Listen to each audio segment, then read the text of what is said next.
about done here. Stay here and you can see for yourself when you do your meet and greet. It was on them soon enough. The boys crowded around, offering up mud and grass-stained backs for autographs. Nick signed jerseys with the Sharpie Rob wordlessly handed him, offered a bit of chat to the kids. The boy with the skills, he saw, hung back a bit, waiting for the crowd to thin, his eyes on Nick. A good-looking kid, straight, dark, blonde hair, getting a bit long over the forehead and at the back. The boy came forward at last, turned his back. "Can you sign huge?" he asked. "I want yours to be the biggest." "Can't turn that down, can I?"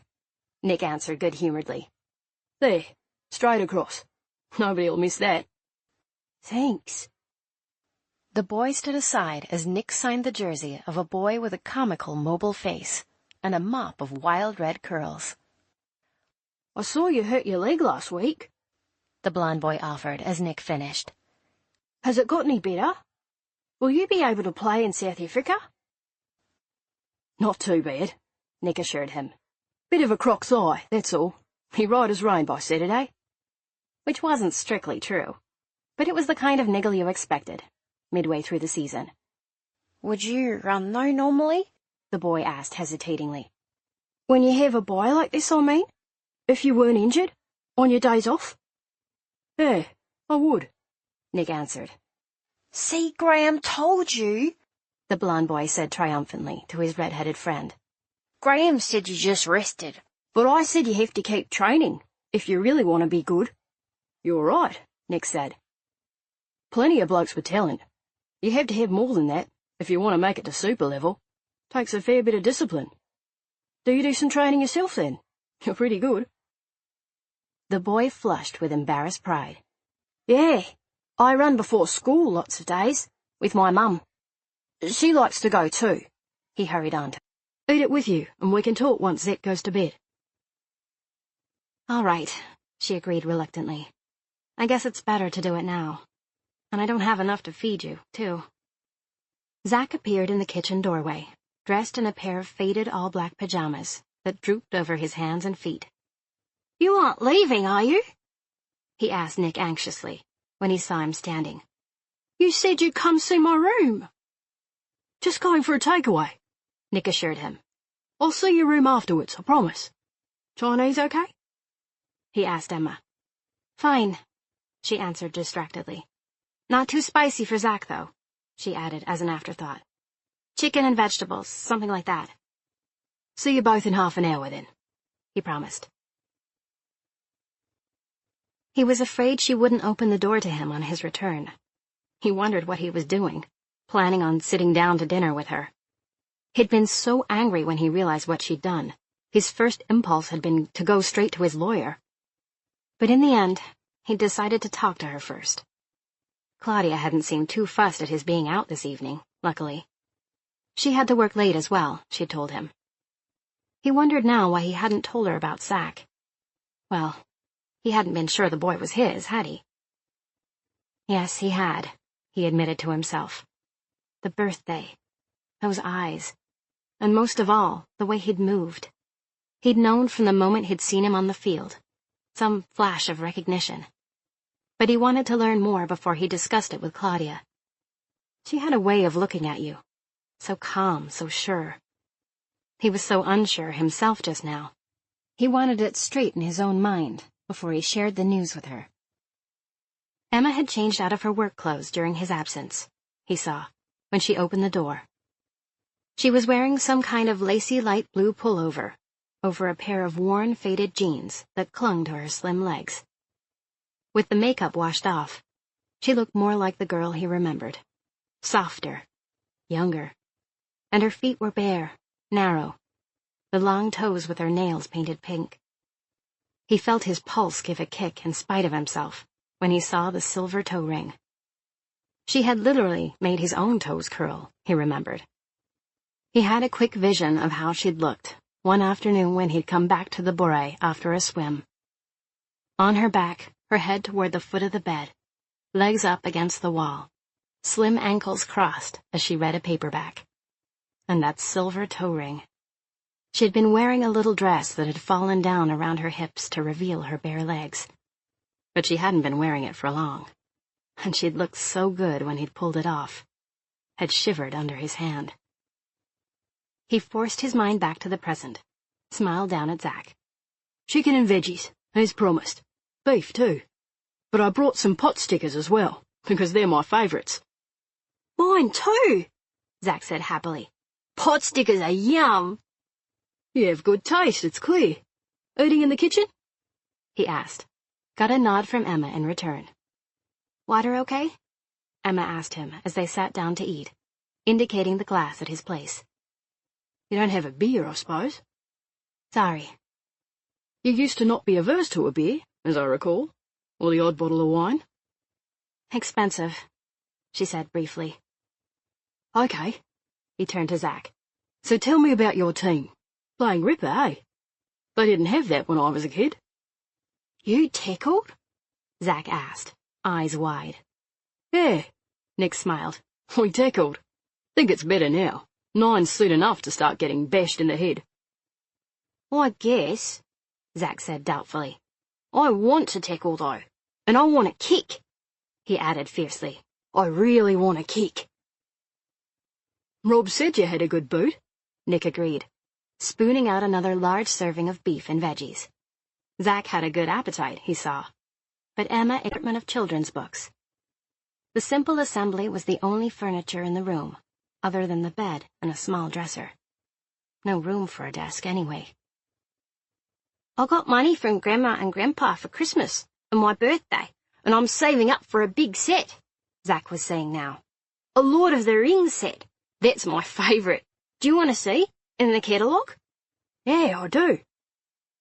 Nick dropped to the floor beside the small, earnest figure, onto a round woven carpet, in blue, with touches of orange that covered the worn beige carpeting. He watched as Zack pulled a well-thumbed catalogue off the shelf, opened it to a marked page. Helm's Deep, see? Zack showed him. Have you seen the films then? Nick asked. Yeah, at Graham's. Mum was angry as. She said I was too young, but I wasn't scared. Well, maybe a bit scared of the troll and the orcs. The orcs are scary, especially that one where the man puts his hand on his face and he has those teeth. He was very scary, Nick agreed solemnly. This is an awesome set, though. Yeah, Zack breathed. Can't wait till I get it. Graham says he'll help me put it together, but I want to do it myself. I think I can. I'm sure you can. And good on you for saving up. Not easy. Yeah, nah, Zack sighed. It's not, because I always want lollies too. But I'm saving, he repeated firmly, till I have enough, because I want it more than anything. Emma poked her head in the door. Bedtime, she told Zack. Come brush your teeth and go to the toilet, please, and say goodnight to Nick. Zack got up from the floor obediently, looked at Nick, shy again now. No, he said softly. Nick stood himself, rested a hand briefly on the top of Zack's head. Night, mate.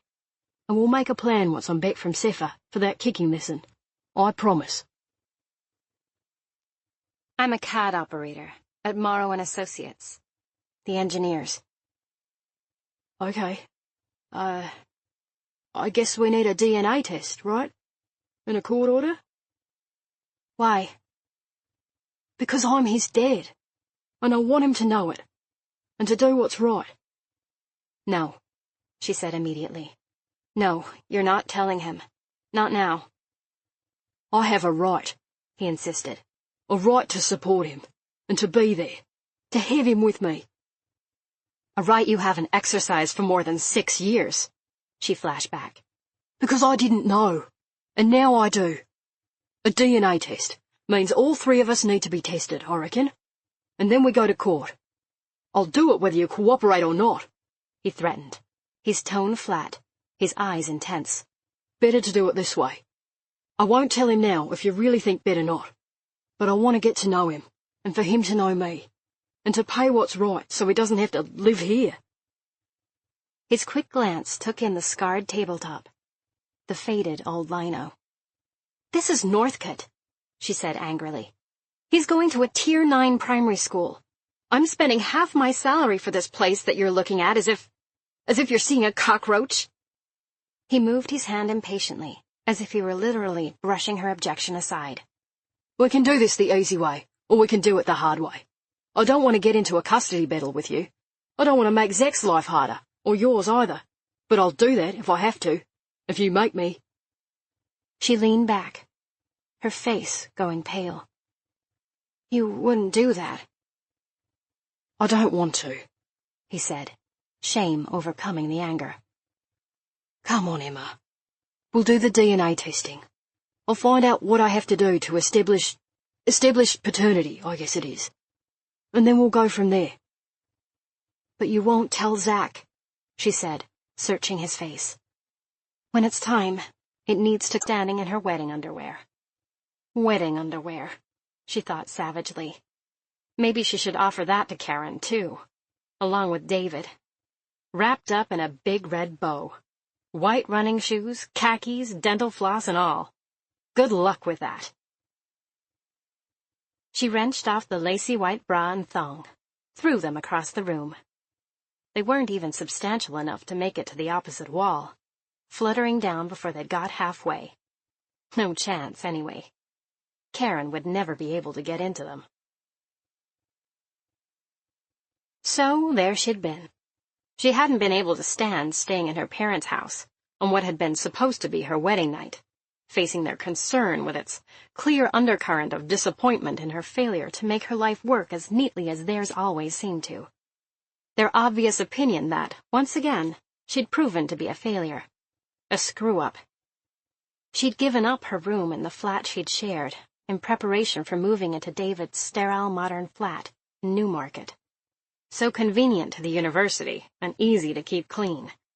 And she hadn't been able to face the humiliation of going to stay with a friend. In the end, she'd taken a taxi to the Heritage Hotel, booked into the room David had reserved for their wedding night, wanting to face the experience down and conquer it. She'd had an image of herself, strong and brave, moving on with her life, and had known that on some level, she was relieved. But all the same, to her frustrated bewilderment, she'd ended up crying most of the night, and on to the next day. Had got on the plane, still teary, sleepless and fortified by a big glass of wine from an airport bar. Another 2 glasses on board, and she'd been more than ready to make a fool of herself, with the irresistible package that had been Dominic Wilkinson, at 22. He'd been so easygoing, so offhand, so effortlessly, casually attractive, in his shorts, t-shirt, and jam. Nick? Lucy asked in astonishment. What do you mean, showed up? When? Where? After all this time? Emma told the story as quickly as she could. So here he is, she finished. Well, in Cape Town right now. But he wants to take Zach out on Monday, and we're meeting him for DNA testing on Wednesday. Wow, Lucy said soberly, her sore thighs forgotten. He's serious, then. How could he not have known? I've been asking myself that all week, Emma said in frustration. But I don't see why he'd refuse to be involved all this time and suddenly decide to start. So he must be telling the truth, don't you think? I guess, Lucy said doubtfully. Like you say. Hard to think why he'd go to all the trouble. Unless you really didn't know before. What do you think about it all? How are you feeling? Completely confused, Emma admitted. Is it a good thing for Zach, or not? Depends on whether Nick's going to follow through or not, Lucy said shrewdly. Entirely. If yes, then yes, it's a great thing for Zach. If no, she shook her head. Then it's what I see every day. Better not to be involved at all. That's what I told Nick, Emma said with a worried sigh. I hope he got it.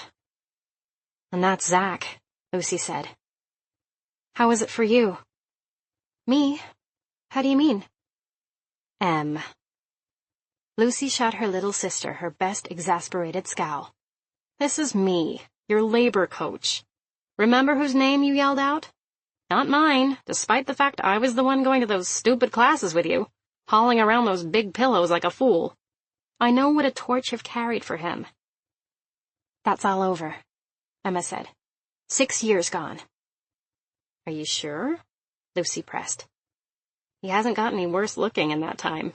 Less on his plate than I do. Or Roger may even be willing to do them himself." Nah, I want you to do it. Don't want to have to give them back 6 times.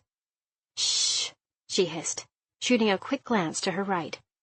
Roger was over talking to one of the engineers, and Sean had ducked out early, she saw with relief. She might not appreciate her colleague's work habits, but she didn't want to talk behind his back either. "I'll do my best, but I've got quite a stack, and I take orders from Roger." "Wish you took them from me." She glanced up at him, startled. Surely he couldn't have meant that. "How about coming out for a drink with us after work on Friday?" he asked. All right, he had meant that. "Can't do it," she said. "Sorry." She enjoyed going out with the group sometimes, but the ongoing drama with Nick had her unsettled and faintly panicky. She wasn't going to feel like socializing this weekend, she knew.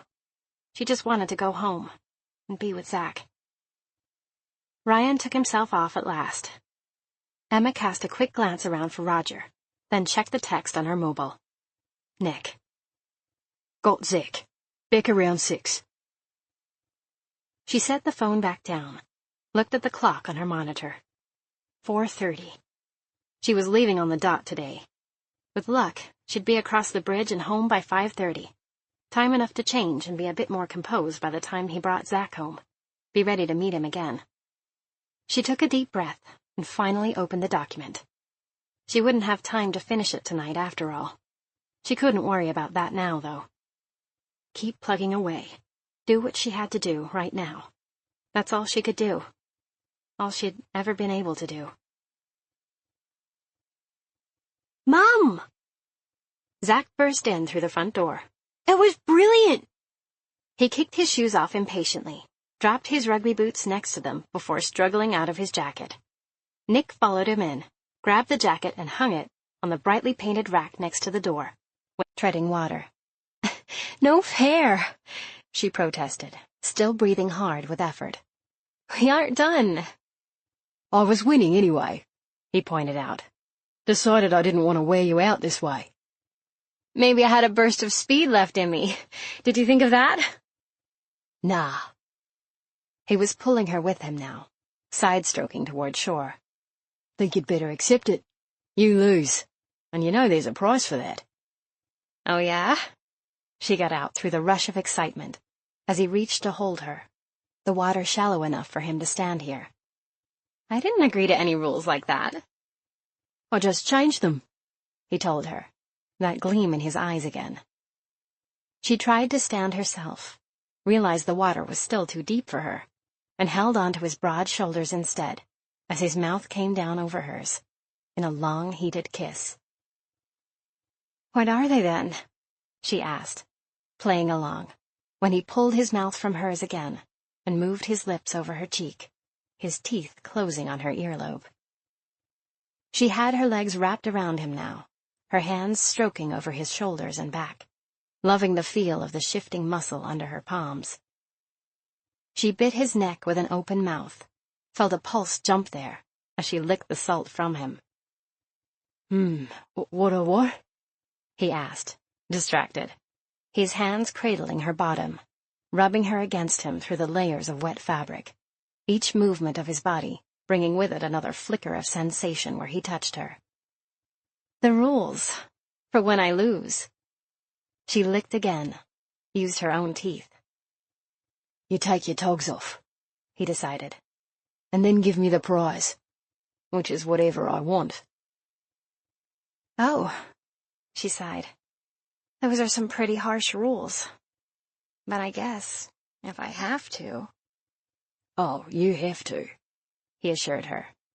"I'm dead serious about the—" And the marketer in me can't help but think about the airtime we could get with that. But I haven't alerted them yet. I don't want to give them any time to think up excuses. Emma smiled as Hannah continued. "But that isn't the latest. We're working now on a new line.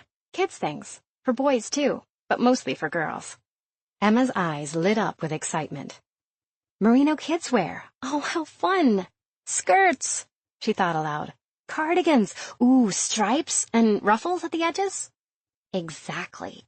Do you work in design? Not the kind you mean. CAD. Oh, but we do that, Hannah said. That's how we produce our designs. In CAD. Really? What kind of CAD do you do? Engineering, Emma told her ruefully. Is that your field then? Not by preference, Emma admitted. But it's what I've been doing since I left university. Well, let's talk more another time, Hannah said. If you'll be bringing Zach to more games, because I'd love to get your thoughts. But we can't do it now because here we go. The mood spoiled. Nick dropped his bag in the entryway the following Sunday, then thought again and took it upstairs to the bedroom. It would make Claudia happier to have it out the way, and he didn't need to give her any extra aggro just now. Where was she, anyway? He finally ran her to ground in the exercise room, where she was riding the bike, headphones on. She pulled them off when she saw him, reached for the hand towel, and wiped herself down. He went to her and gave her a kiss. "Hi," she said with real warmth, returning the kiss with more enthusiasm than she'd shown him these past couple weeks. "Welcome home. Everything go okay? You looked good last night. Sorry about the loss, though." Thanks. A bit sore, he admitted. The Crusaders were fizzing. Couldn't lift to match them. We're still top of the ladder, but it's got a wee bit too... Yeah, it would have been nice if they'd helped more before. It would have been nice if they helped more now, for that matter. Maybe I wouldn't be on the edge of disaster all the time. I like to think I would have behaved differently if my child had been in that kind of trouble. But, like I said, they were disappointed. They thought I needed to grow up. And I don't mean they don't do anything. They've paid for rugby camp these past couple of years, which would have been quite a stretch. And they give Zach money for Christmas and his birthday. All that's helpful, and I try to be grateful and not wish for more. Soon as we get this maintenance sorted, Nick promised, that'll all be a thing of the past. I've got Oliver working on it now, so you should be thinking about a new place. Time enough for that. I'm just thinking about that electric bill, she said, a half-smile developing. I've done my best on the money thing, but it's not my strong suit, especially when Zach wants something, and I can't afford it. I hate that. But for me, too. I wish I could say that I don't care, that I'm more enlightened than that. But I do. I try not to be impulsive, but when I see some really special yarn or some shoes that are a really good deal, even if I know I shouldn't buy them, it's so hard to resist. I'd love to be able to go into the Mac store in Britomart and just buy what I want. I've never been, she said wistfully. I look in the window, the way it's all packaged, all those eyeshadows, and think, better not tempt myself. She sighed. I do love pretty things. Well, now you won't have to exert quite so much of that tricky self-control, he said with a smile of his own. You've done without long enough, seems to me, and so has Zach. But it'll take a bit more time. Couple weeks till I can see him again, he reminded her. 2 weeks in Sefa. When do you leave? Tomorrow. We'll lose that day getting there, then you want to get over the jet lag. At least we're not playing at Bloemfontein till the warm-up. He took her beyond the dividing pillar and into the great room, across the expanse of wood floor to the breakfast bar. Sit and dry off, he told her. He put the electric jug on, then had another thought. Hang on a tick. He ran upstairs, came back with a charcoal grey fleece dressing gown, tossed it to her. Put that on. She pulled it around herself, clearly too cold to protest. She really had the shakes now. She huddled in his dressing gown, rubbed a towel over her hair and face, and he saw her attempting to blot the water from her sodden sweater and jeans, while he made the tea. He waited until she had both hands around the mug and was sipping the hot beverage, and he saw the shivers dying down. Though she wouldn't be really warm, he knew, until she got out of those wet things. He couldn't suggest that. I'm sorry, he said again. I stuffed up, I know it. And I let my dad say some things. He broke off. But I'll make it better. How? She demanded. How are you going to make it better? Where is he now? At home. Alone? No, of course not. What kind of mother do you think I am? My landlady's there with him. I'll come home with you now, he decided. Talk to him. You can't. He'll be asleep. He shrugged in frustration. Tomorrow then. Oh, bugger. I have a sponsorship commitment after training. But I'll come after that, in the evening. Take him to dinner. Talk to him. No. Not alone. What then? Come to dinner, she said, although he could see her reluctance. So I can be there, hear what you say, help him. Right. I'll be there. 6? Want me to bring a takeaway? Yeah, because I don't feel like cooking for you. But shouldn't you ask Claudia first? I don't think silver headband holding back her curls the barest nudge, making sure it was securely in place. I like this, too. What about the dress? She cocked a hip, struck a pose. Pretty good for half price, huh? Zack examined the coral-colored dress, her high-heeled sandals. Yeah, you look pretty, he repeated. Emma pulled the door leading to the hallway closed so that she could look at herself in her only full-length mirror. The close-fitting bodice with its sweetheart neckline and wide straps was pretty, and the skirt wasn't that short. She shouldn't have bought it back in the after-Christmas sales, but it had been too good a deal to resist, and now she had a chance to wear it at last. She pulled on the delicate pale apricot shrug with its ribbon edging and eyed her image with satisfaction. I think so, too, she decided. It's fun to get dressed up, isn't it? Zack looked at her dubiously. Don't answer that, she laughed. The doorbell rang, and she picked up her clutch. That'll be Mrs. Harrison. Her landlady stepped inside, looked her over with approval. Don't she look lovely? She told her. Your date's going to feel like a lucky fella. I hope so, Emma smiled. Thank you so much for minding him. We shouldn't be too late. It's just dinner. No worries, Lois assured her. We'll get on famously, won't we, Zack? Besides... She held up the package in her hand and gave the boy a conspiratorial smile. I brought chocolate biscuits, as I know they're your favourites. Once you've had your bath, we'll have a cosy time of it, make a bit of cocoa and eat our bickies. Zack was enthusiastic in his endorsement of the evening's program, and Emma laughed again. She still had her doubts about Ryan's potential as Mr. Right, but it had been months since she'd been on a proper date. Their lunch had gone pretty well, and it would be nice to be taken out, have somebody look at her with some heat. Somebody she could actually have, if she decided she wanted him. Ryan, when he arrived a few minutes later, didn't disappoint. His blue eyes lit with appreciation at her appearance, a slow smile spreading over his face. The coral dress and high heels clearly worked for him, too. A few words to Lois, a parting hug and kiss for Zack, and they were off. Ryan had spared no effort, Emma found, to make the evening romantic. She'd heard of Clooney's, but had never been taken there before. It was a far cry from her last dinner date, the hamburgers with Zack and Nick. She really should get out more. He couldn't have chosen a more intimate dining experience, she saw, as they entered the restaurant. Strings of black beads separated each table into its own little enclave, while the semicircular maroon banquettes and low lighting, cleverly offset by a small spotlight that allowed them to see their menus, encouraged murmured conversation. Ryan was looking especially handsome tonight, his dark shirt tucked into dark gray slacks, a contrast with the blonde hair that shone in the glow of the little spot.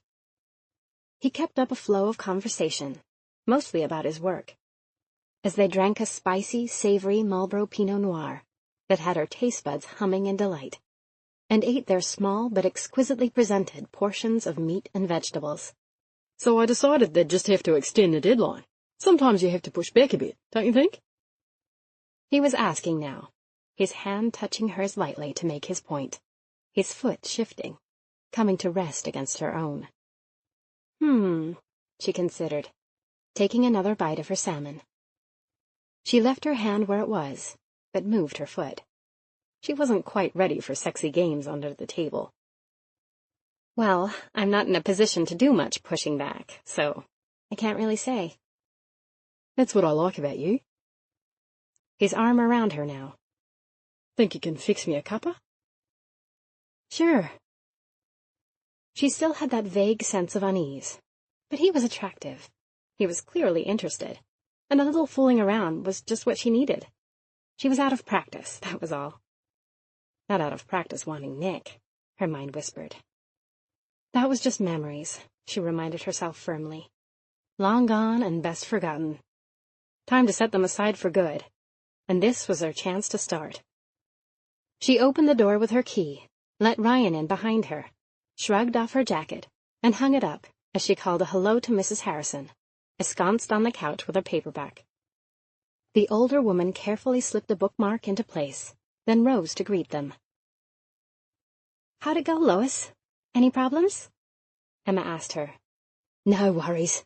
A lamb, like always, Mrs. Harrison said fondly. Had his bath, we had our cocoa and bickies, then he cleaned his teeth and was off to bed, like the good little fella he is. Please thank Fred for sparing you tonight, too, Emma said. Oh, don't think he missed me. Anyway, it's given me a chance to catch up on my reading, without the telly blaring away, Lois assured her. I'll be off upstairs then. Good night. Pleasure meeting you, Ryan. Likewise. He smiled briefly, held the door, then shut it behind her, and came over to where Emma stood, still near the couch. I don't really want a cup of tea, he told her. I know what I want. His mouth descended on hers, as he pulled her onto the couch and came down over her. No softness, no romance now. She offered an instinctive protest that was smothered by his insistent mouth, the crushing weight of him. Her lips opened to tell him to slow down, and he took the opportunity to push his tongue into her mouth, even as he pulled her back towards the arm of the couch, so she was on her back. His hand went to her breast, and she uttered another ineffectual protest as she shoved against him once, then again, pushed him as hard as she could from her prone position. He paid no attention. Instead, he seemed to interpret her struggles as encouragement, deepened the kiss until she felt as if she would gag on it. She felt the panic rising at the sensation of being trapped beneath him. This wasn't what she wanted. This was too much, too fast. She had to get out. He wasn't letting her go, though, or letting up for even a moment as he continued to kiss her, his mouth bruising hers, his hands moving over her, grabbing at her, pulling her against him. He drew back at last to reach a hand under the hem of her dress, onto her thigh, his knee pushing her legs apart, and she seized her opportunity, gave a convulsive heave, and slid out from under him. She crashed into the coffee table on the way to the ground, bruising her shoulder badly against the edge, but barely felt the pain as she shoved off with her hands, made it to her feet, and dashed around to put the end of the couch between herself and Ryan. No! She was trembling, clutching the arm of the couch for support. I don't want this! Stop! Ryan was standing himself now, staring at her, fists clenched. Then why the hell did you invite me in?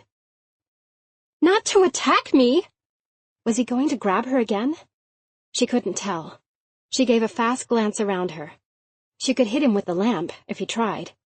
She reached for it, just in case. You need to leave. Her breath was coming hard now, with effort and fear. What kind of fucking tease are you? He demanded angrily. You dress like that, walk like that, invite me to come in? And then when I go to take what you're offering, you change your mind. What the bloody hell are you playing at? Mom? She whirled at the small voice from the doorway. Zach, his hair on end, the inevitable drooping sleeves and pajama legs puddling around him with their heavy brass hardware, onto the wide Commerce Street pavement. He ignored the stream of passing foot traffic, forcing pedestrians to detour around him, and turned at last to face Ryan. "Emma," he finally said. "Emma?" Ryan looked at him blankly. "Emma who? Have you attacked more than one woman named Emma recently?" "Attacked? Me? Hang on." Nick saw Ryan's eyes dart to the doorway. This kind of bully was always a coward in the end, he knew, when it came to someone his own size. His own lips twisted with contempt. And he folded his arms again, to keep himself under restraint as much as to intimidate the other man. "Attacked," he said levelly. "Friday night. She's got a hell of a bruise on her." "I didn't do that," Ryan objected. "I didn't touch her that way. Didn't do anything but what she was asking for." Nick held himself back with an effort. "Because a woman goes out with you, she's saying she'll shag you. If she invites me in, she is." Ryan was gaining confidence now. "And dresses like that. Bloody hell, mate, you know how it is." "I'm not your mate," Nick ground out. "Ever hear of consent?" Ryan flushed, one last bit of bravado. "Come on. Women like a man with confidence. Someone who takes what he wants. They want it, too. They just want us to do the running so they can feel overpowered. So they can say they weren't responsible." Nick stared at him. "What kind of sick bastard thinks like that? That's rape." "What are you?" Ryan sneered. "The White Ribbon Ambassador." "I'm Emma's friend. One who's going to beat the hell out of you if you touch her again." Nick saw the other man's gaze shift uneasily under his own hard stare. "Find somebody else to do your bloody drawings. Don't talk to her. Don't talk about her. Got it?" "No worries, I'm not interested. Wouldn't have been interested in the first place if I'd known what she was like. Frigid bitch." Ryan muttered it under his breath, but Nick heard it. He went still inside, and his voice was ice now. "You're one word away. One more word." Ryan took a step back at last. He didn't get the message easily, from women or men, it seemed. "This is rubbish." His eyes moved from side to side like a trapped animal's, but he was still trying to salvage his pride. "I'm not staying here to listen to any more." Nick reached out fast, grabbed the other man's arm just above the elbow. He'd resisted touching him, but now he'd allowed his hand to close hard, enough to let Ryan feel the force of it, the anger behind it. "You'll leave her alone from now on. Say it." Ryan looked down at the hand gripping him, then up at Nick's face again, read the expression there. "Nobody else is as good as she is, though," he objected weakly. Nick glared at him, increased the pressure. To anyone walking by, it had looked like one man reaching for another's arm in a friendly enough fashion. But there'd be some pain now. He squeezed a bit harder, made it hurt a little more, determined to leave a bruise to match Emma's. "Okay," Ryan got out, fear and pain piercing the armor of his self-satisfaction as he realized his danger at last. "I'll get somebody else." "And shut your gate about her at work," Nick prompted, keeping up the pressure. "Yeah, okay," Ryan gasped, the last bit of resistance crumbling. Nick let go of Ryan's arm, watched his hand go up to rub the spot, letting Nick see that it had hurt. Soft. Nick nodded curtly. "That's it then." Ryan shot him one more frightened look and scurried towards the glass. The stadium erupted as the kick went over, and the score went up, 23-22, in favor of the Blues. The giant screen showed a slow-motion replay of the offense, even as the teams took their places again for the Blues to kick off. Only a couple minutes left on the clock now. Emma's attention was all for the action on the screen, the Chiefs player's body slowly sliding forward, his foot clearly coming out to hook itself around one of Nick's own flying feet, the sickening turn of the ankle, at the unforeseen and sudden stop to his momentum. That'll be reviewed, Jenna guessed. That was deliberate. The Chiefs had the ball secured and were getting some momentum down the field, the crowd cheering its team on, until a huge, punishing tackle from Finn forced the ball from the player's hands and left the man lying on the ground for a moment before he clambered to his feet again. Yes, Jenna breathed. Was that okay? Emma asked doubtfully. Oh yeah, Jenna said with satisfaction. That was the guy who tripped Nick. Finn's not only made him turn the ball over, he's delivered the message, too. And that's good? He's delivered the message, Jenna repeated, her eyes not leaving the field. That's his job. You didn't want to see that guy get away with that, did you? No, Emma decided. No, I sure didn't. The Blues had the ball now, clearly determined not to let it out of their control again, as the clock ran down. And at last, the referee's whistle went, ending the match with a Blues win of the final, and Zach and Emma hugging each other in relieved gratitude. How are we going to know if Nick's okay? Zach asked, as they made their way through the stadium, Jenna and Emma each keeping a tight hold on their tired children in the crowd. I texted him, Emma told him. She'd thought of it as soon as the game had ended, had pulled out her mobile, even before they'd left their seat. Many, try harder. Rose? Poppy? Daisy? Violet? Lily? Lily, he said with relief. That was it, Lily. Thank you.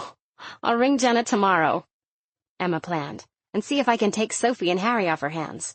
The next time Finn's out of town. I can deliver her baby present then as well, and see that baby, find out how much she weighed. She brought the subject up again later, once Zach was in bed. Nick was pitching in on the drying as usual, crutches and all, while she did the washing up. He seemed taller than ever, balanced on one foot beside her. His t-shirt was stretched tight over his chest, and her eyes kept drifting despite herself to his big, clever hands, working the tea towel over the dishes, his solid forearms with their ridges of muscle, that bit of bicep revealed by his short sleeves. She could almost feel the heat radiating from his body. He'd always been warmer than she had, she remembered. Sometimes, in the tropical Fijian climate, he'd felt a bit too hot.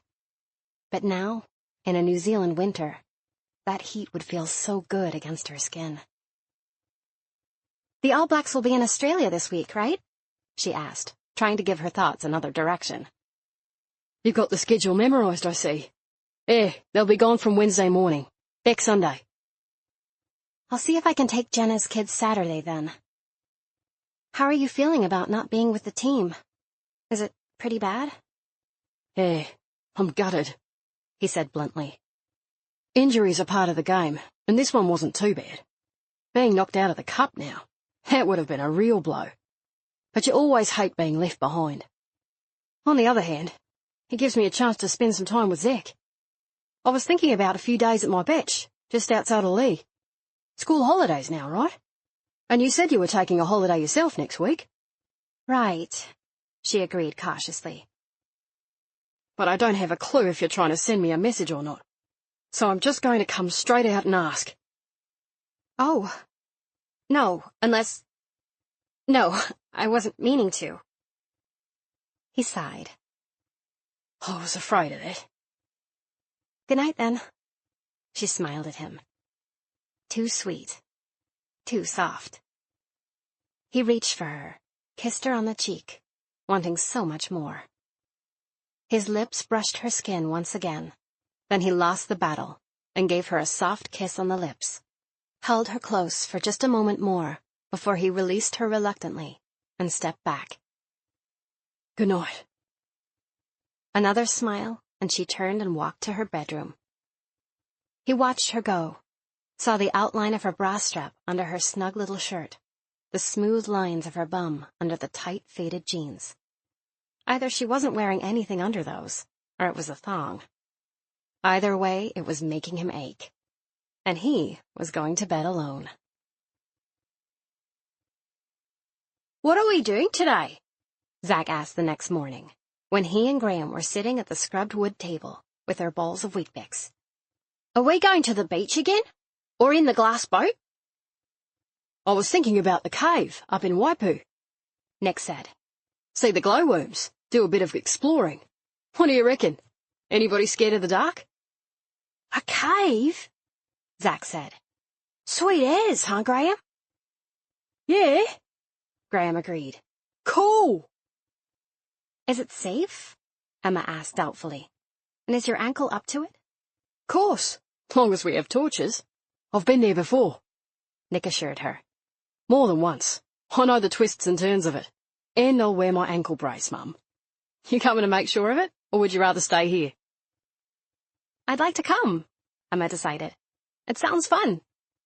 You're not scared of the dark then, yourself? Nick asked. Nah, Place. wow, She said shakily. I didn't know that was going to happen. He stood up straight to look at her, his heart rate slowing a bit at last. I thought I could keep my hands off you. It's just that you still look so good. Everything about you. Like exactly what I want. And ever since I saw you again, it's like my body remembers. And it wants to do it all again. He smiled at her ruefully. My brain doesn't seem to have a lot to say about it. Yeah, she sighed. That's pretty much it, isn't it?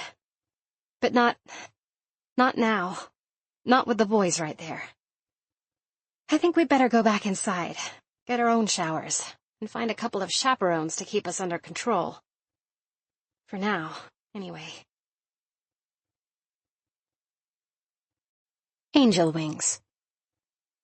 She was glad they had the boys, an excuse to take some time and regain her equilibrium before she made any decisions she might regret. It felt right to be working in the kitchen with Nick, to fix a simple dinner of bangers and mash, to give him the sausages to fry, while she mashed potatoes and put together a salad, to eat at the big table, while Nick displayed his surprising knowledge of cave formation and geology, drew pictures to show the boys how stalactites and stalagmites were formed. How do you know all this? She asked him. Did a couple of geology papers at uni. And I grew up in NZ. I've spent a few hours in caves. Wait a minute, back up, she commanded. I thought you didn't finish uni. When did I tell you that? On the plane, remember? To Fiji? You remember that? Why, I wasn't that. She broke off, glanced at the boys, started over. I wasn't so far gone that I don't remember. Did my first year and a half, he explained, while I played. And then it got too hard to do both, so I quit. I do plan to go back once I'm done playing. And study what? Haven't decided. Engineering, maybe. What's funny? You don't think I can? I'm pretty good at maths. No, she got out, giggling helplessly into her serviette. I can't tell you now. Later. Right, he said, when they had the boys in bed and were sitting on the couch in the lounge, a bottle of wine on the table in front of them, and glasses in hand. Why is the idea of my being an engineer so bloody funny? It's not you, she said, the giggles rising again. It's me. You weren't drunk. Maybe you remember what David, my reluctant groom, did for a living. An assistant professor of sanitary engineering, Nick quoted. Yeah, she smiled. And where do I work now? An engineering firm. He began to laugh himself. You do seem doomed to repeat your mistakes. I'm starting to think, though, she told him, that there are engineers and engineers. He pulled her to him, kissed her forehead. Think I'll be able to avoid getting dull, do you? Yeah, she sighed, letting him hold her. I think you just broke the mold. They stayed like that a minute longer before she sat up again. You said you'd like to see some pictures of Zack, so I brought his baby book. Want to look at it now? Shifting gears again, are we? He smiled. Yeah, I'd like to see it.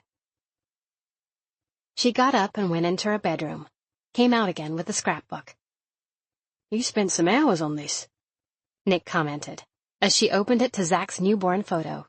It looks professional. I wanted it to be nice, she said.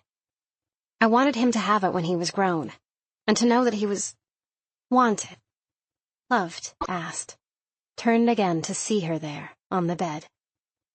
His pulse was hammering, but he wanted to go slowly, let it build, make it as good for her as it had been before. One thing he was sure of, he still remembered how to please her. Her hands went to the stretchy leggings, and he was back at the bed again, coming down over her. Hold still. My job to undress you. He reached for the waistband, saw her lift her hips from the bed to help him, and pulled the material down over her legs, exposing the skin to him. He needed to taste all that, everything. He began to move down her body, felt her clutching at his shoulders, holding him, running her hands over him. Lie still, he told her again, because I need to kiss you everywhere tonight, and you need to lie still for me.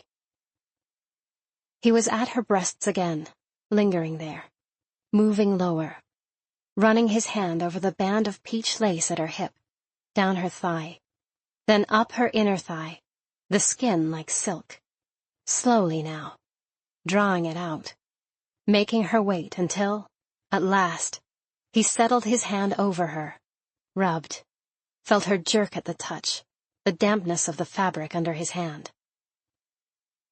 He kissed her through the material, softly at first, then, slowly, began to pull the insubstantial things off her. Watched her shift, saw her struggling to open to him, as he drew them down her legs, finally freed her from them. Then ran both hands up her again, until the thumbs met at the center. Put a hand on each thigh to push her legs apart, slid a finger inside her, then another. Felt the heat there, the desire she couldn't hide anymore. Heard her begin to whimper as he touched her, and finally bent his head to her as his hand continued to move. She wasn't waxed now, he saw. Didn't matter. Either way was good. Really good. She was gasping, panting against him, held fast by his fingers inside her, his hand pressing her down, his mouth against her. He brought her up and up further, felt her excitement build, the way she was writhing under him. He'd been right. He remembered everything. How she liked it, what made her squirm, what made her moan, and what made her, finally, convulse around him, her torso rising from the bed, as she called out in incoherent abandon. The spasms slowed, and she was pulling him up to her, grabbing at his t-shirt, pulling it over his head. "Inside," she got out. "Please, Nick, please." Her hands were unsnapping his jeans, pulling the zipper down, impatiently trying to help him get rid of the rest of his clothes. Then she was holding him again, as he struggled to get the condom on, running her hands over him, as if she couldn't wait. He wanted to do everything, feel all of her. He was moving her, turning her, giving her instructions, just as he always had, and getting the thrill he'd remembered so often, seeing her respond, doing exactly as he told her, doing everything he wanted. Finally, though, it had to be simple. He needed her under him, needed to look into the blue eyes, to see her mouth open, hear her breathing hard, calling out to him, her legs and arms wrapping around him. "Nick!" Her voice was urgent now, her hips pulling at him. I need, please." He shoved his hands down between them, raised himself off her, rubbed her as he moved, heard her breath catch, felt the change as she began to climb again. He brought her to another shuddering, gasping orgasm, and as he felt her clenching around him, but he'd been nothing but determined and committed so far. "All right," she said. "Not now, while Graham's here, but soon." "I want to get his room set up, at my place," Nick went on, once we're back. That'd be a good time to tell him, and that he'd be staying with me some of the time. Next week. Okay. But I want to be there, because it'll be a lot for him to hear. We'll do it together, he promised. After all, we made him together, didn't we? And in case I haven't said this, we did a hell of a job. We did, didn't we? He's pretty great. Yeah, pretty good raw material, if we say so ourselves. And you've done well too. I'd never have imagined the girl I knew then as a mum. You've surprised me, I'll admit. We've both grown up since then, I guess. One way or another. She struggled to zip her anorak as the wind picked up, shivering a little. Too cold? He asked, taking her hand and threading his fingers through hers. Want to go back? No, she said, loving the feeling of her hand in his. Something so simple, but it felt so good, warm and strong and comforting. Our beach experiences this time around have been a bit different, haven't they? You're right. Heaps more clothes on. He smiled down at her, his cheeks wind-reddened under the all-blacks beanie. Not quite as easy, is it? In any sense. No. But still good, she assured him. Do you still remember? She went on hesitatingly. What it was like? I don't think I've forgotten a single minute. How about you? Me neither. But I haven't had much to compare it with. And I suspect you have, haven't you? Do you really want to know? He asked, serious now.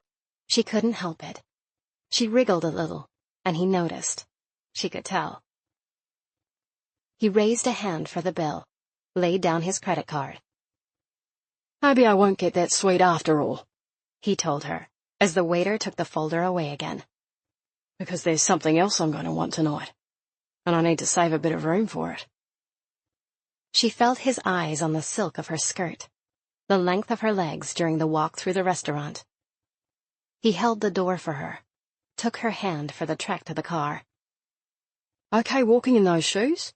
He asked. Because I could still bring the car out. Don't know how you can do that. I'm good at walking in heels. Lots of practice. I like them. Lucky for me, because I like them too. First time I met you, you were wearing them, remember? I put one of them back on for you. Down there, looking at your gorgeous legs, wanting to run my hands right up them. He threaded his fingers through hers, pulled her a bit closer. I've wanted you from the first moment I met you, and every moment since. Are you doing this on purpose? She asked breathlessly. What? Saying these things, making me... He swung her around, pulled her to him, and bent to give her a kiss, right there on the busy pavement.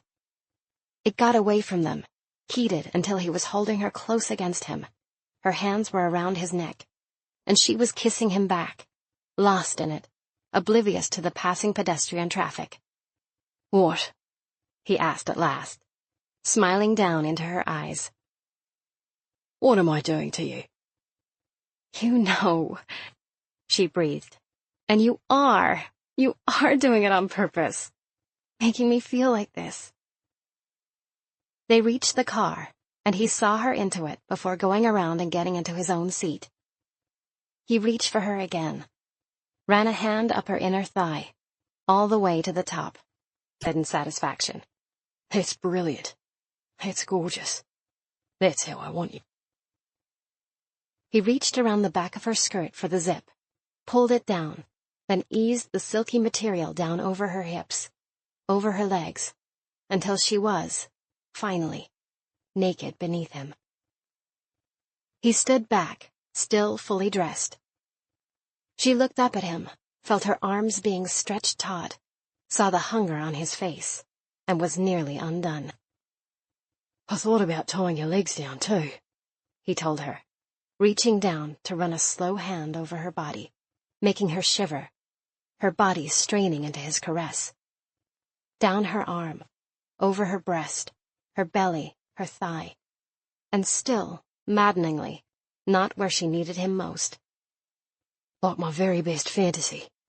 Having you all the way tied up for me. Helpless. It'd be too much, I know. So I'm just going to have to spread your legs. Make you hold still for me. No, it's not too much. You can do that.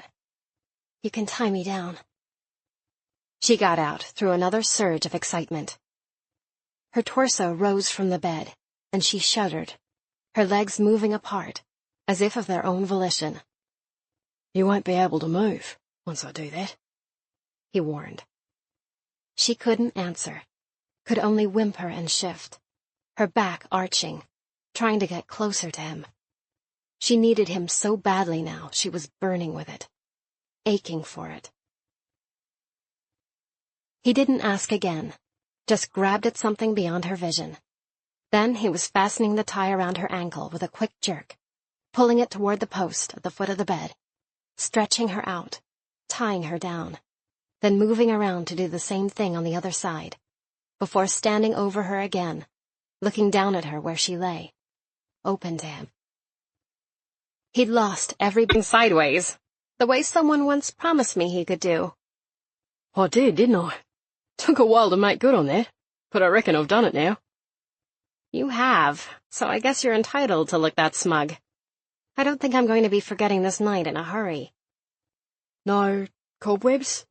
He asked, serious now. You good? You blew them away. As long as I stick with you, looks like I'm golden. As long as you stick with me, reckon we both are. He leaned over to kiss her cheek, sat up again with a grin. And by the way, any time you want something special, just give me the word, because I enjoyed that, and I'd be happy to do it again. The Boy in the Tower. Now that we've had one adventure, Nick said on the drive back to Devonport, it's time for the other one, don't you think? Which one? Emma asked. She was feeling relaxed, a bit sleepy again, despite the bowl-sized latte she'd consumed with breakfast. Must be all those good sex endorphins, she supposed. Or just too much sex and too little sleep. Telling Zack I'm his dad. That got her attention. Oh. Wow. It's time, don't you think? Nick asked again. Step back a sec and look at it. I'd like him to come and stay with me on the weekends I'm here, and that's not many, you know. Just the next few weeks. And then I'm off to Aussie and on to Argentina, if the ankles fit again. Back for a few more weeks, bar some days in Wellington and Dunedin, and it's off again to England for the World Cup. Assuming I'm fit and in form, and selected, touch wood. That'll be a lot of time away, and not much here. All the way till the end of October. So I'd say we should do it now, wouldn't you? Give him some time with me to get used to the idea. Yeah, she forced herself to say, through a throat that had tightened. It should be now. We knew each other, and we made you. And then Nick had to go away, like I said. I did, Nick put in. I went away. I went to play for Bath, remember? And I didn't know we'd made you. I didn't know I had a son until I saw you and your mum at Rob's camp. It was a surprise. That's why you didn't know about me before. Because I didn't know either. But I did make you. And I'm your real dad. Are you going to live here now? Zack asked. Because mums and dads live with their kids. Not all of them do, Emma reminded him. Stephen's dad lives in a different house, right? Right, Zack remembered. And he stays with him some weekends, doesn't he? Yeah, he has a big house. Stephen's mum has a flat like us, but he has heaps of toys at his dad's. He told me. That's how this is going to be, too, Emma said, choosing to pass over the comment about the toys. You're going to live with me most of the time, but you'll stay with Nick sometimes, too. You'll have another bed at his house. Zack looked at Nick. Not my bed? He asked in alarm. Do I have to? We'll make you a special room, Nick promised him. Your own room. Your mum can bring you to my house tomorrow, so you can see it. Is it going to be always? I don't get to be with you anymore? Zack implored his mother. No, it's not going to be always, she assured him. It's going to be sometimes. Some nights. Just like you see Nick now and play rugby with him. He'll just sleep there, that's all. Like camping? Nah, mate, Nick said, with a little smile. Not like camping, I promise. A real bed. You'll see tomorrow. We'll get it sorted. Can I bring Raffo? Course you can, and anything else you need to be comfortable. Mum? Zack tugged at Emma's sleeve until she bent her head to him. What do I call him? He asked in a clearly audible whisper. If he's my dad. Emma shot a look at Nick, who was clearly taken aback at the question. That's for you to choose, he finally answered. You can call me Dad, if you like, because that's what I am. But if you'd rather not, he went on quickly, seeing the look of alarm on Zack's face, you can go on calling me Nick. Okay, Zack said with relief. Can we have pot stickers now? Emma laughed a little shakily, saw Nick smiling with what looked like the same relief. Yeah, I'd say it's time for pot stickers. And a rugby game, too. Do heaps of people live here? Zack asked the next afternoon, head tipped back to take in all 3 stories of the villa rising above them. Nope, just Nick. Should she be saying your dad? She wondered. It felt too strange, though. It's like a castle, Zack said, still dubious. It has a tower. A turret, Emma agreed. That's what you call those. Just like on the canisters I painted. He must get lonesome, Zack decided. When I'm big and have a house, I'm going to have you live in it with me. We'll see about that, she said with a smile. Zack clung to her hand as he saw Nick coming down the brick-lined concrete footpath to join them. Do I have to live here now, Mum? He asked nervously. No, Emma promised. Just a visit, that's all. Like we talked, Emma said. If you think so, she added hastily, with a look at Nick. But it'd be better if you mean it about Zack being able to have a friend over. We could put them against this wall, she planned. Wow, Zack breathed. Bunk beds would be awesome. Bunk beds it is, then, Nick decided. And a desk and shelves, and clear out the rest of this clobber. Emma had to laugh at that. Any one of the pieces of clobber in this room would, she knew, have cost more than all the furniture in her little flat. How do you want it to look? Nick asked Zack. When it's done. What do you mean? Zack asked blankly.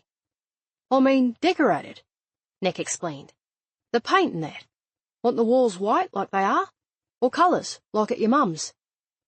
Can I have colours? Course. This is your room. You can have what you like. Black, then, Zack said firmly. I want an all-black room. Emma and Nick shared a look. Teach you to issue open-ended invitations like that, she grinned. Boy, do you have a lot to learn. She explained to Zack. The whole room being black would be too dark. It'd be like a cave in here. But I know, she went on as his face fell. How about if we did a wallpaper border up at the top? I'm pretty sure I could find that. Keep the walls white, but with a border. Black with a silver fern, and all blacks on, all the way around. Yeah, Zack decided. That'd be choice. And the rest of the room can be all blacks too? Can I bring my posters from home, maybe? Nah, Nick told him. We'll get you new posters, so you'll have them both places. And, he told Emma, if there's anything, sheets, duvet and that he wants, all black stuff, I think you can get that kind of gear, since we've got a theme going here. Can I, Mum? Zack asked eagerly. Sure. She smiled down at him, in the gown. It's brilliant, she told him fervently. It's so pretty, and the silk feels so luxurious. I just need to try it on, make sure it fits. It should do, because I had a wee look at some of your things too, for the size, he confessed. I didn't have a clue, other than that you're pretty small, and they'd have thought I was pervy, standing in the shop, holding out my hands to show how big you are. He demonstrated, tracing her curves in the air. But don't let me stop you trying on your bed-warming present, because I'd like to see it, though you know I'm planning on taking it straight off you again. I'm going to take a shower first, she said. Wash my face. Too much crying. And I want to get pretty and put lotion on before I wear this. She reached for him, kissed him again. I'll be back in a little while. Then I'll show you. He was waiting, sitting up in bed, bare chest brown against the white linens, when she reappeared in her dressing gown. You ready for this? She asked, her hand on the tie. Ready and waiting, he assured her. He hitched himself up a bit further, watched her take off the flowered dressing gown, and lay it on a chair. It fits perfectly, see? She asked, smoothing her hand over the silk. And it feels wonderful. You need to let me feel it too, he said, his eyes warm with appreciation. But first, turn around. Let me see the back. Well? She asked, looking over her shoulder. He'd got out of bed, was standing behind her, pulling her against him, running his hand down the silk. Felt good in the shop, he said huskily. But I reckon I needed to see it on the model to get the full effect. Because you're so damn beautiful. He leaned down to kiss the side of her neck, kissed her again and again as the heat built, brought her up, step by slow step, watched her lose herself in him. And this time, it was her name he groaned out, in the end. In the stands. Emma woke to the sight of charcoal gray walls, the sound of the door opening. Morning, Nick said, sitting next to her and carefully setting down a steaming mug on the bedside table. Brought you a coffee. Thanks. She hauled herself up and pulled an extra pillow behind her. A coffee? She realized. Not a cup of tea? I bought one of those K-cup things yesterday, he confessed. Because you're too exciting. If my nights are going to be this eventful, I decided I was going to need some serious caffeine. Ha! You thought I was going to need it. That's the real truth. Well, yeah, that too. You look just as pretty in that nightdress in the daylight, by the way. And I wish you'd stayed with me last night. Because I'm not sure when Zek wakes up. Too late now. He gave a disgruntled sigh. What time is it? She asked, taking another grateful sip of hot, milky coffee as she stretched out a knee to rub it against his side. He didn't disappoint, reaching for it and stroking her skin. And he'd even put honey in her coffee, she could tell, even though he shuddered every time she added it. A bit after 7, he said, letting go of her knee, and standing up again with another sigh of regret. I was about to use the gym before breakfast. I really came in to ask if you wanted to join me. Sure, let me get dressed, and I'll be right there. Half an hour later, she explained kindly to Nick. When you get that pregnant, the final trimester. The last 3 months, she translated. The baby's pressing on everything, and you don't have much room in there. She laughed again at the look on his face.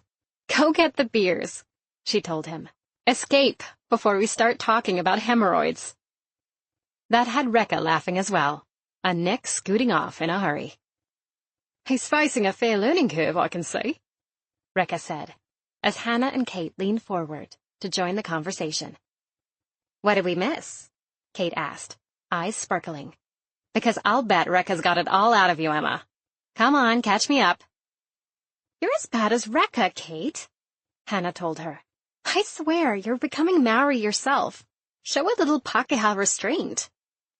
I'm Italian, Kate complained. That's already halfway to Maori, and the other half Cody's been working on. You want restraint? Go sit with Emma and be blonde and proper together. Leave Rekka and me in the fun kids section. So, Nick's ditched cool, capable Claudia, eh, Emma? Did he come to his senses? Or did she decide she fit the role of wicked stepmother a little too well? Kate! Hannah gasped. That's bad, even for you. That's going too far. Oops. Kate looked chagrined. Sorry, Emma. I do get carried away when I'm having fun. No worries. Emma had been laughing in spite of herself. I already told Rekka. I may as well tell you, too. It was Claudia's idea, as far as I know. And I don't know her, so I can't comment on her personality. But you and Nick are an item, eh? Rekka asked. Emma flushed. Poor Emma, Hannah protested. Shift over, Rekka. I am going to sit with her. We need some blonde power over here. Stop pestering her, you two. Can you check with Zach how he's doing, Kate? Emma asked. If he needs to use the toilet or anything? Kate leaned over for a consult late that night. When I told you I loved you? In Fiji? Yeah, she said, lifting her head from his chest to look up at him. I remember. I thought I knew what that meant then, he said. How much I love being with you, making love with you. How you made me laugh. Made everything so much fun. Turns out I didn't have a clue. What do you mean? If I'd felt then the way I feel now, I'd never have been able to leave you the way I did.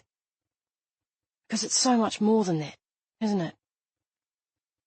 He stopped, went on again slowly. It's wanting to hang the wallpaper border for you. Hold you when you cry. Having something funny happen at training and thinking, I need to tell you about that. Wanting to come back to you when I'm gone. Bloody hell, he finished in exasperation. I can never say what I mean. And this would be a good time to tell me you love me too. He scowled down at her. I'm twisting in the wind here. She reached out to trace those curved lines at the side of his mouth.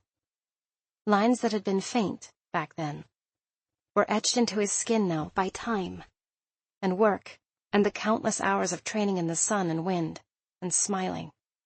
Smiling, most of all. Of course I love you, she said, her eyes shining with tears. I did then, and I've never stopped. And you said it just fine. You said it perfectly. But it was more selfish back then for me, too. You're right about that. Some of what I thought was love was me looking for someone to prop me up, to keep me from having to grow up by myself in the scary world. Maybe to keep from having to grow up at all. And now I know I can be in the scary world by myself, if I have to. And it's so much better with you. And if I haven't told you, she finished, well, that's because the boy's supposed to say it first. Everybody knows that. But I love you, and I'll tell you so. And I need to hear it from you, too, if you can manage it. I can manage it, he promised. To love you, and to tell you I do, too. Count on me for that. A hell of a nerve. Sorry I wasn't ready, Emma apologized, stuffing a final pair of shoes into her suitcase and fastening the zip. I had a little trouble getting dressed. Needed help, did you? Nick asked. Pity I wasn't there then. She laughed. You're not the least bit helpful when I'm putting clothes on, and you know it. But seriously, is this okay? For meeting your parents? He inspected the flouncy little flowered skirt, fine knit cardigan, and tights she was wearing now with her low boots. "Works for me," he said. "Makes me want to unfasten some buttons." He reached for the sweater. She slapped his hand away. "That's not the reaction I'm hoping for," she complained, a smile trying to escape her would-be stern expression. "Does it look suitable?" "Yeah," he said. "It looks suitable. You look pretty. I can't help it that everything you wear makes me want to undress you." "All right," she said, blowing out a nervous breath and smoothing a hand down her side. "Zach, baby!" She ran lightly up the stairs, calling to him. "Time to go!" "Are you ready, Mom?" Zach asked, coming down the staircase, holding the banister with one hand, his Lego T-Rex in the other. "All the way ready?" Nick laughed. "I think she's ready at last. Come on, mate. Help me get this stuff to the car. You can take this bag of, whatever this is, and I'll do my best to steg her out with your mum's suitcase. Good thing I've done some training." "It's wine," Emma cautioned, unable to keep from laughing herself. "In the bag. So be careful, sweetie. And some chocolates as well. It's all I could think of to bring your mom, Nick." "She'll love them," Nick assured her, hefting her suitcase with a groan that had Zach giggling. "Is your dad really my grandpa?" Zach asked from the back seat when they were on the motorway. "My real grandpa?" "Yeah," Nick assured him. "And my mum's your granny, too." "I already have a grandma and grandpa, though," Zach pointed out. "So how can they be, too?" "Everyone has two sets, baby," Emma explained. "Your mom's parents and your dad's parents, remember?" "Oh," Zach said. "Because Nick's my dad." "Yeah," Nick said with a smile for his son in the rear-view mirror. "That's it." "We were expecting you an hour ago," were the first words out of his dad's mouth when they arrived in Tauranga, 2 hours later, both Nick's parents hurrying out of the house at the sound of the Toyota pulling into the driveway. "My fault, I'm afraid," Emma said. Nick gave his mom a quick kiss, then went to pull out their bags. "Hi," Emma said, holding out her hand with a sunny smile. "I'm Emma, and this guy here is Zach." Nick's mother took her hand in both her own and gave it a warm squeeze. "I'm so glad you're here. I'm Ellen, and Nick's dad is George. But you knew that, didn't you?" She laughed. "Sorry, I'm so excited. I barely know what I'm saying." She bent over, her hands on her knees, and smiled at Zach. "Do you know who I am?" Zach nodded and trudged off with the ball after one final scared look at his grandfather. Nick turned back to his dad. Time to put him right. Well past time. "When I'm out there on the paddock, under the high ball," he began, "it's a pretty lonely place. I have to back myself. The last thing I need out there is doubt. I have heaps of people to give me advice. I don't need an ear bashing from you after every match, or to have your voice in my head every time I miss a tackle, telling me I'm not good enough." "Watch how you're talking to me," George began to bluster. "Nah, Dad," Nick interrupted his father again. He'd never done that before this weekend, and now he wondered why not. Because it felt damn good. "Watch how you're talking to me, and how you talk to my son, if you want to keep seeing either one of us." He saw the shock, and went on all the same. "I spent half my life with you telling me to harden up," he told his dad. "Right? Now I have. And if I think Zach needs any help learning how to be a man, I'm here to give it to him. He doesn't need your criticism. He doesn't need your disapproval. What he needs is your love." "What kind of a pussy are you trying to make him?" George asked incredulously. "How's he gonna turn out with that kind of soft attitude?" "Like a decent man, I hope. A good New Zealander. A loving son to his mum. A good mate. And yeah, he'll harden up. Heaps of time in his life for him to learn that, and for me to teach him. It's not your job, and I'm not going to let you do it, because the way you do it hurts, and I'm not going to let you hurt my son. You're telling me I hurt you? That's your gratitude for everything I've done. If it hadn't been for me pushing you, you'd never have even made it to the soup. Absolutely none. I took up quickly with him, too, both times. Does that mean I'm some kind of slut? No. Lucy backed off. No, of course not. Well, neither is Nick. I don't believe a word of it. It's all innuendo, taking a little bit of truth and twisting it so it sounds just as bad as possible. Oh, I'd like to kill that woman. How could she do this to him? How's he supposed to defend himself against this? She's done something to you, too, Lucy pointed out. You're named in here, Em. So? Emma asked fiercely. Are my family and friends going to believe this? Did you? Did you read it and think, my, I never knew my sister was such a spineless tramp? And what about Zach? Lucy asked quietly. Yeah, Emma said, sobered now. That's the worst, isn't it? But his friends aren't big Herald readers, she said, rallying. And he isn't named. And anyway, it isn't true. Nick is paying maintenance, and he has acknowledged Zach. We're not going to let this beat us. Or let it beat Nick, either. The Heart of a Lion. Despite what she told Lucy, Emma found herself sick with anxiety after her sister left. This wasn't going to do Nick's previously sterling reputation the least bit of good, or help his endorsement contracts either. She knew how quickly the New Zealand public could turn on a sportsman, an All Black in particular. Members of the national rugby team weren't just supposed to be best at the game. They were meant to behave like champions off the field as well. There was no tolerance for anything less. Why did he have to be so far away? And the time so different? He'd just played a brutally difficult match, she reminded herself. He'd be sleeping. She'd have to wait until late evening, morning his time, to talk to him. That was all. Not this time. I'll get someone to find a room for you too, and send you the booking. All you need to do is email me your passport info. Numbers, full names, expiration. You do have them, don't you? He asked in sudden alarm. Passports? Yeah, we both do.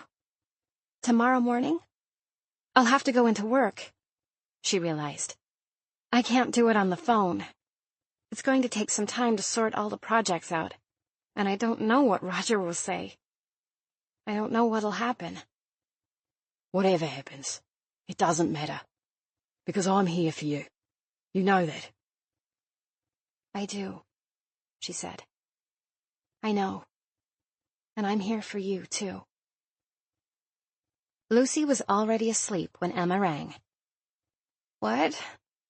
Her sister asked fuzzily. What happened? Zach? Something else? She was alarmed at Emma's recital. I know it's been a bad day. It must be hard to even think straight. But you believe him? Enough to drop everything and go there? How can you? Because I do, Emma said helplessly. Because I love him. And he loves me, and I believe he's telling me the truth. And we need to be together right now. He has no track record, Lucy reminded her. Okay, I believe he cares about Zach. That was obvious today. But he told you once before that he loved you, remember? What did that count for? That was then, and this is now. What has he done these past months that's been less than honorable? What? Nothing. That you know of, Lucy pointed out. And what do I know now? Emma challenged her. I know what Claudia's mom said, which wasn't true. He's rung me almost every night he's been gone, including when he was in Wellington. Maybe there are men out there who can hook up with some girl. You know it, Emma said angrily. And I'm not making any such choice.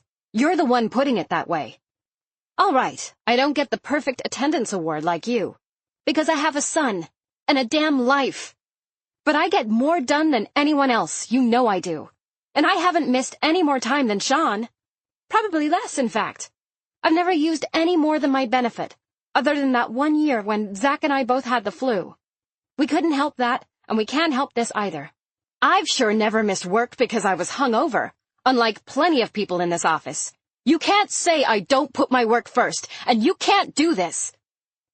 I can't give you the sick for walking out on me without notice, Roger asked incredulously.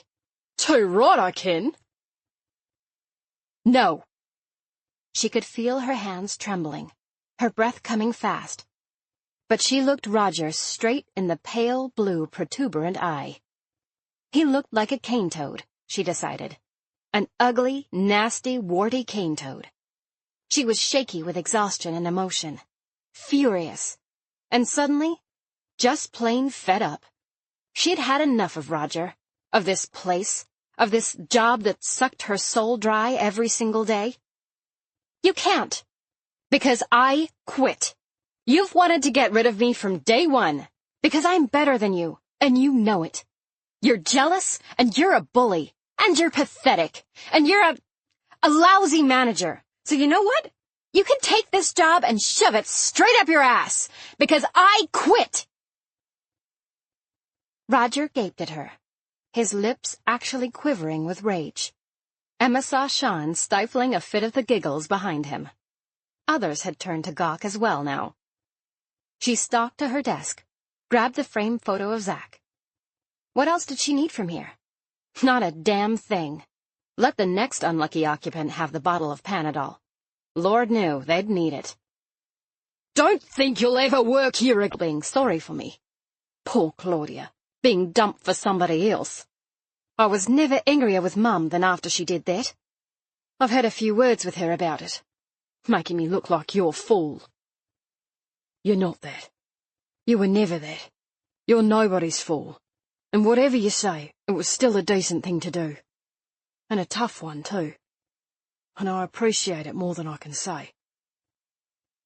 And now we're done, she said. My Mum did wrong, and I've done my best to make it right. I wish you well, but there's no reason for us to talk again.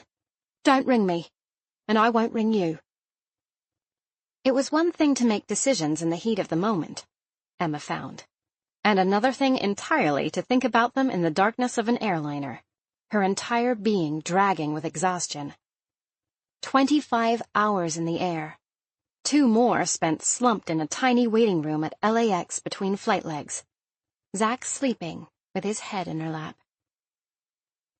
Nick had arranged for them to fly business select, to her immense relief. But even fold-flat beds and all the amenities couldn't fix her internal clock, or still the dark thoughts that her racing mind insisted on producing. At least Zach had slept reasonably well, and the seat-back movies had kept him entertained as well as a 6-year-old could be on a flight that long. But by the time they had endured the endless wait that was British customs, Emma felt ready to drop where she stood. "What time is it?" she asked the London cabbie, who loaded their bags into the boot before hopping back into the driver's seat. She smoothed Zach's hair, made sure his seatbelt was fastened. "Just gone 1, he said cheerfully. "Long journey?" "From New Zealand," she said wryly. "Yeah, pretty long." He whistled. "Here for the cup final, are you?" "No, what am I saying?" he decided. "You two can't be rugby fans. No resemblance." Doubly unfair, especially because there's nothing to it, Finn says. And he'd know, she insisted. He says Nick's as straight as a die, and Finn's the same way himself. You can believe him when he says that. "Thanks," Emma said. She'd teared up again at Jenna's warm greeting, her defense of Nick, and now she wiped her eyes with a little laugh. "I appreciate that. But I trust Nick. I just wish there was somebody who could say that about him. To the press, I mean. Because he can't defend himself. There's really nothing he can say. I didn't do it, honestly. He can barely say that to me, let alone New Zealand." "But somebody else did say that," Jenna said with surprise. "Haven't you heard?" She went on to explain Claudia's surprise defense and the effect it had had. I'm not sure about his endorsements, she finished. Unfortunately, retractions never have the same sensational effect as revelations, do they? But at least he's got some vindication out of it. And I know you must be dying to see him, after all this. But since it won't be until tonight, we may as well go and see the Tower of London, don't you think? Emma found herself enjoying the tour despite herself. She'd never been to the UK. Had never been further away, since moving to New Zealand, than the Fiji trip and a couple quick visits to Australia. And London was one big distraction. Plus, we don't have to worry about not looking right and getting squished at the pedestrian crossings, Jenna had pointed out cheerfully. Emma had been glad for the outing, for Zach as much as herself, and for Jenna and the children's company during dinner that evening. But it was with a sense of immense relief that she shut the hotel room door at 7 that evening and got Zach into the bath, and then in his pajamas. Nick had promised to join them as soon as he'd had his own dinner with the team. He'd only have a couple hours even then, he'd warned her. She didn't care. She just wanted to see him and hold him. When the knock finally came, she was sitting on the bed with Zach, reading to him as he held Raffo tight. She jumped at the sound, then dashed to the door and was with him at last. She hadn't realized how much she'd missed the security of his arms until they were around her again and he was holding her tight, kissing her as if he couldn't bear to let her go. Nick reached out for Zach, standing behind his mother and clutching Raffo. Come here, mate. Come have a cuddle as well. He pulled Zach into his arms, felt himself tearing up at the feeling of the small body pressed against his own, and stood back, finally, to look at the boy. You're all ready for bed, I see, he told him. What did you think of your first flight to the Northern Hemisphere? Long, Zach said. Yeah. Nick had to laugh a bit at that. Still want to be an All Black? I should warn you, you'll end up doing a fair few of those journeys in the course of a year. Zach nodded, still shy with him despite everything, Nick saw. Come have a chat with me, he told his son. He looked at Emma, saw the agreement on her face. Show me where your bed is. He took a seat on the edge of the bed, waited while Zach climbed up to sit beside him. Another big bed with heaps of pillows, eh? He said. Then paused, not sure how to begin. You've heard some things about me, I know, while I've been gone, he told Zach at last. And I know it's got you a bit confused. That's why I'm so glad you're here with me now, so I can talk it over with you, face to face, put things right. Zach looked up at him down the defenders, caught by surprise, and across the line, touching down to score the try, to win the match. A half-second to grasp what had happened, and the stadium erupted. Emma was crying, pulling Zach to her, as, around her, the rest of the players' friends and families did the same. Jenna, holding her sleeping baby, was weeping as well. The two women turned to each other, laughed at each other's tears, then watched as Hemi slotted the conversion through. The score was 16-11. The game was over, and the World Cup was somehow, impossibly, miraculously, in All Blacks' hands once again. They stayed for the awarding of the trophy, of course, and the sight of the team standing on the risers, medals around their necks, the speeches and the confetti, the celebration in the stands. Jenna's baby woke in the middle of it all and began to cry, and the two women looked at each other and smiled. Finn would say that's a reminder of what's really important, Jenna said, pulling out a receiving blanket and preparing to feed Lily. And that we need to get these kids back to the hotel pretty soon. Emma laughed, still lightheaded with relief and happiness. You're right.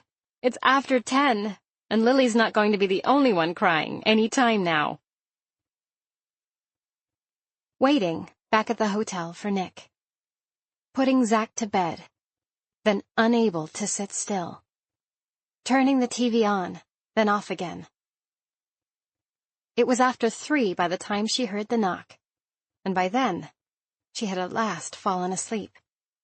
She didn't bother with a dressing gown, just ran to the door and pulled him inside. She laughed as his arms came around her, as he lifted her off her feet and kissed her, his mouth still tasting of champagne, as he walked her, turned and left them, a shambling figure in his workman's coveralls. Nick kept hold of Emma's hand, took her down the long concrete passage, on out through the gate, and onto the wide grassy field.